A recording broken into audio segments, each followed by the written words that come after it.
L'hypertension et les complications sont les unes des maladies les plus graves qui nuisent à la santé humaine et aussi les maladies chroniques qui causent le taux de mortalité le plus élevé. Le diagnostic précoce permet de prévenir et contrôler efficacement l'hypertension et les complications.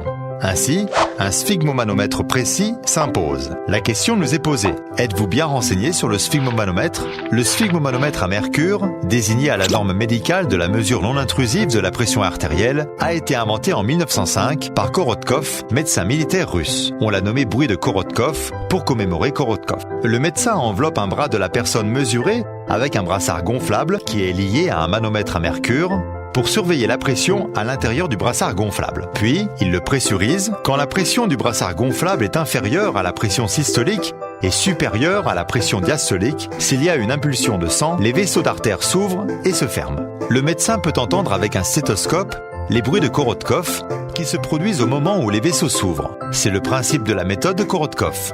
La valeur de la pression systolique est celle du premier bruit de Korotkov que le médecin a entendu. Les vaisseaux d'artère ne se ferment plus et il n'y a plus de bruit de Korotkov. Donc les bruits de Korotkov ne se produisent plus. Ainsi, la valeur de la pression diastolique est celle du dernier bruit de Korotkov que le médecin a entendu. Le sphygmomanomètre de bruit de Korotkov a ouvert une nouvelle ère pour la mesure non intrusive de la pression artérielle, mais il y a aussi des phénomènes inévitables. Par exemple, il y a un flot de sang mais pas de bruit, ou il y a un bruit mais pas de flot de sang, ou les bruits sont trop petits pour être entendus.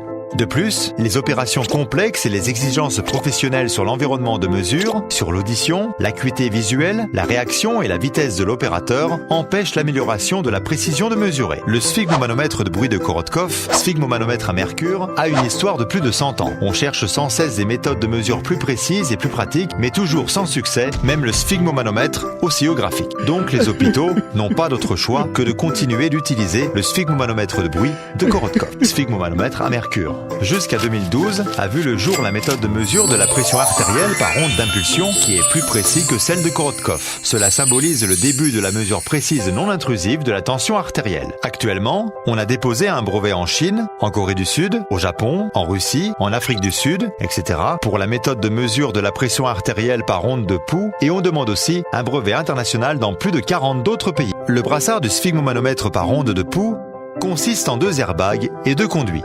L'airbag supérieur est pressurisé automatiquement en vue de bloquer le flot de sang et celui d'inférieur est chargé de détecter le flot de sang de l'artère brachiale, soit l'onde de pouls. Après avoir bloqué l'artère brachiale, l'airbag supérieur est décomprimé progressivement. Le flot sanguin remet à fluer. On détecte la pression par l'airbag supérieur et on détecte par l'airbag inférieur l'onde de pouls à partir de 0.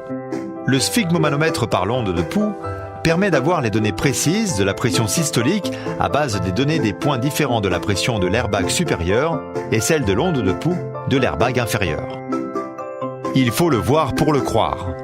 Le sphygmomanomètre par l'onde de pouls permet de remédier au défaut du principe de celui de Korotkov, le phénomène de flux sanguin sans bruit.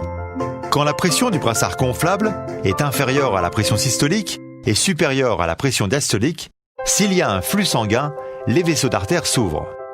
L'impulsion sanguine coule du supérieur à l'inférieur.